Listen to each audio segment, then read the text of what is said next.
नमस्ते दोस्तों, मैं हूँ छाया और छाया रसोई में आपका बहुत बहुत स्वागत है।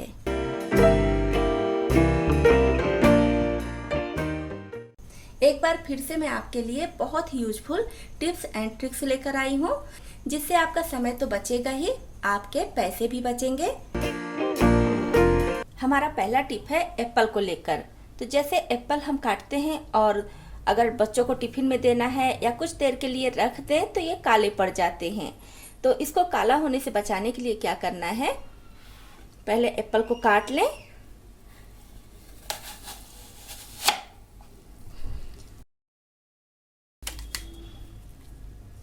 तो ये देखिए, इस तरह से एप्पल को पहले काट लेंगे।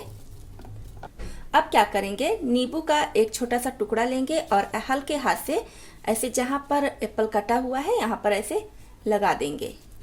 बहुत ज़्यादा नींबू को निचोड़ना नहीं है, बस हल्का सा नींबू का एक लेयर इसके ऊपर लग जाए। तो इसी एप्पल में मैं आपको दो तरीका बताऊंगी कि इसको काले होने से कैसे बचा सकते हैं। तो ये देखिए, इस तरह से पहला तरीका तो ये है कि आप नींबू लगा दीजिए हल्का सा, और दूसरा तरीका है कि कटे हुए एप्पल में हल्का सा ऐसे नमक लगा दीजिए। जहां तक ये कटा है वहां पर ऐसे नमक लगा दीजिए। और अगर इसको आप लंबे समय के लिए रखना चाहते हैं तो बहुत ज़्यादा पतला पीस मत कट कीजिए, थोड़ा सा मोटा मोटा इस तरह से पीस कट कर लीजिए। अब इसको रखने की बात आती है, तो इसको रखने के लिए अगर बच्चों को टिफिन में देना है तो फिर आप इसको इस तरह से एल्युमिनियम फॉयल में रख लीजिए और अच्छे से इसको रैप कर दीजिए एल्युमिनियम फॉयल से। अब आप इसको बच्चों को टिफिन में देंगे तो ये काले नहीं पड़ेंगे। तो नेक्स्ट टिप है हमारा कि हम जब भी भिंडी की सब्जी बनाते हैं या भिंडी फ्राई करते हैं तो वो चिपचिपी हो जाती है। तड़के में थोड़ा सा हल्दी पाउडर डाल देंगे और फिर इसमें हम भिंडी डालेंगे और फिर जैसे हम भिंडी की सब्जी बनाते हैं या भिंडी फ्राई करते हैं उसी तरह से इसको बनाएंगे। नेक्स्ट टिप है हमारा दाल को लेकर। तो जैसे अरहर की दाल हो गई या मिक्स दाल हो गई, कोई भी दाल है, तो उसको धुलकर अच्छी तरह से धुलकर कुकर में चढ़ा दीजिए और साथ में जितना पानी आपको ऐड करना है उतना पानी डाल दीजिए। और बाकी अभी इसमें कुछ भी डालने की ज़रूरत नहीं है, तो इसको ऐसे ढक देंगे जिससे कि जल्दी से उबाल आने लगे। तो देखिए, दाल में उबाल आने के पहले ही मैंने इसका ढक्कन हटा दिया है, जिससे इसका झाग और पानी सब बाहर ना गिरे। ये झाग वाला भाग ऐसे करके निकाल दीजिए, क्योंकि ये बहुत ज़्यादा नुकसान करता है। और अगर आपका यूरिक एसिड बढ़ा रहता है तो ये तो बहुत एकदम जहर है, तो इसको बिल्कुल निकाल देना चाहिए। कोशिश करिए कि हमेशा ही निकाल कर बनाइए, तो काफ़ी अच्छा रहेगा। तो फैमिली के किसी मेंबर को यूरिक एसिड की प्रॉब्लम जो होनी है वो तो होगी, लेकिन इसकी वजह से जो एक्स्ट्रा हो जाती है वो नहीं होगी। तो पहले हम इसको निकाल देंगे। और अरहर की दाल में ये काफ़ी मात्रा में पाया जाता है, तो अरहर का दाल का तो ज़रूर निकालिएगा। और जितना भी साइड में सब आ जा रहा है, इकट्ठा हो जा रहा है, इस तरह से करके निकाल देंगे। पहले के ज़माने में दादी नानी बटुली में खाना बनाती थी और चूल्हे पर बनाती थी, तो फिर साइड से वो जितना भी दाल का झाग आता था वो निकालती रहती थी। दादी नानी का खाना बनाया हुआ अगर आप देखे होंगे तो ये चीज़ ज़रूर याद होगा। तो इस तरह से अभी तो हम प्रेशर कुकर में बनाते हैं आसानी के लिए। तो पहले इसका झाग निकाल दीजिए और फिर इसमें बाकी की चीज़ें ऐड कीजिए। तो सारा झाग मैंने निकाल दिया है। अब इसमें मैं ऐड कर रही हूँ हल्दी पाउडर। अब हो गया स्वाद अनुसार नमक। तो ये तो हो गया हमारा पहला टिप कि दाल को बनाने के पहले दाल का झाग निकाल दीजिए। अब हमारा नेक्स्ट टिप है, ये भी दाल से ही संबंधित है। तो जब भी हम दाल का झाग निकाल कर हल्दी नमक सब डाल देते हैं, तो इसमें हम एक चीज़ और ऐड कर सकते हैं। जैसे कभी कभी होता है कि हमें 2-4 आलू की ज़रूरत होती है, तो इसमें इस तरह से आलू छील लीजिए और ऐड कर दीजिए। इसको काटना नहीं है, साबुत ही ऐड कर दीजिए। कभी कभी होता है कोई रेसिपी बनानी है जिसके लिए उबला हुआ आलू चाहिए, ज़्यादा नहीं चाहिए, 2-4 चाहिए, या फिर किसी को चोखा खाना हो तो भी आप इसमें आलू डाल सकते हैं। या आलू की कोई रेसिपी फटाफट आलू फ्राई करना हो तो दाल में इस तरह से आलू डाल देंगे, तो आलू भी बॉयल हो जाएगा और दाल भी पक जाएगी। तो बस अब इसका प्रेशर लगाकर नॉर्मली जैसे आप दाल बनाते हैं उस तरह से बना लीजिए। तो देखिए, दाल तो गल ही गई है। ये देखिए, दाल गल गई है और आलू भी हमारा बॉयल हो चुका है। इस तरह से आलू भी बॉयल हो गया और दाल भी बन चुकी है। तो ये टिप भी बहुत काम का है, इसको भी आप जरूर अपनाएं। अब चलते हैं नेक्स्ट टिप की तरफ। अब नेक्स्ट टिप हमारा बहुत काम का है, ये सभी के लिए किचन में बहुत यूजफुल टिप है। तो जैसे ये पुराना टी शर्ट है, बेटे का टी शर्ट है पुराना, तो आपके घर में भी बच्चों का टी शर्ट होगा या बड़ों का भी टी शर्ट होगा जिसका ये आस्तीन थोड़ा सा पतला होता है। आपके घर में भी बच्चे या बड़ों का ऐसा टी शर्ट होता ही होगा, और ये फुल स्लीव का टी शर्ट है, तो ऐसा टी शर्ट चाहिए जिसका आस्तीन थोड़ा सा पतला होता है। और ये पुराना हो चुका है, इसका कलर भी फेड हो चुका है। तो अब इसका एक आस्तीन हम क्या करेंगे, कट करेंगे। साइज आप अपनी पसंद अनुसार रख सकते हैं, जितनी भी साइज का आपको कट करना है कट कर लीजिए। अभी आप वीडियो देखेंगे तो आपको आइडिया लग जाएगा कि आपको कितना बड़ा कट करना है इसको। तो ये देखिए, तो इस तरह से मैंने इसको कट कर लिया है। अब हम सभी के घरों में इस तरह का ऑयल डिस्पेंसर तो होता ही है।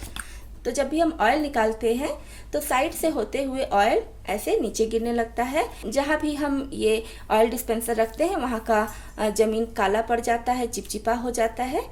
तो इससे बचने का क्या तरीका है, इससे बचने का ये तरीका है, जो हम टी शर्ट को काटे हैं, टी शर्ट की आस्तीन को ऐसे इसको पहना देना है।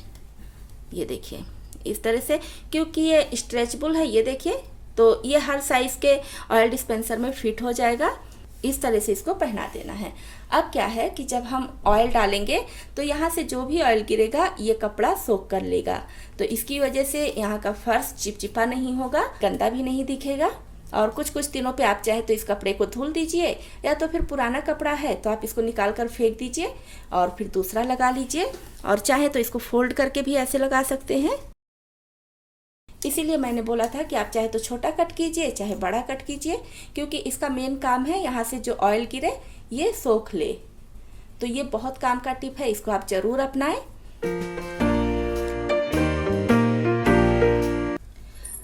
अब नेक्स्ट टिप है हमारा सेफ्टी पिन को लेकर। सेफ्टी पिन की ज़रूरत हम सभी लेडीज़ को अक्सर होती है, जब भी हम साड़ी पहनते हैं या कभी कभी दुपट्टे में लगाना पड़ता है, या कभी भी इसकी ज़रूरत पड़ जाती है घर में, तो पर डे कुछ ना कुछ सेफ्टी पिन की ज़रूरत पड़ती ही रहती है। तो जब हम सेफ्टी पिन खरीद कर लाते हैं तो इस तरह से इसका एक पूरा बंच मिलता है। इस तरह से एक सेफ्टी पिन में सारा सेफ्टी पिन ऐसे लगा कर मिलता है। तो ऐसे में क्या दिक्कत होती है कि हमको कौन सा सेफ्टी पिन चाहिए, जैसे ये बड़ा वाला चाहिए, तो अगर इसको निकालना है तो पहले के सारे सेफ्टी पिन निकालने पड़ेंगे और फिर हम इसको निकाल पाएंगे। तो काफ़ी दिक्कत होती है, कभी कभी झल्लाहट भी होती है कि सारा सेफ्टी पिन निकालें और फिर इसमें लगाएं। तो इससे अच्छा क्या है कि आप मार्केट से लाइए तो सारा सेफ्टी पिन इस तरह से निकाल दीजिए। ये देखिए इस तरह से निकाल कर और इसको खोल कर रखिए। इस तरह से इसको पहले खोल लीजिए। और ये साड़ी में लगाने वाला भी सेफ्टी पिन आप ले सकते हैं, या इस तरह का जितना भी सेफ्टी पिन होता है सूट में लगाने के लिए या टाई में लगाने के लिए, तो सारा सेफ्टी पिन इस तरह का ले सकते हैं। अब इसको रखने के लिए हमें चाहिए चूड़ी। तो कोई भी पुरानी चूड़ी ले लीजिए।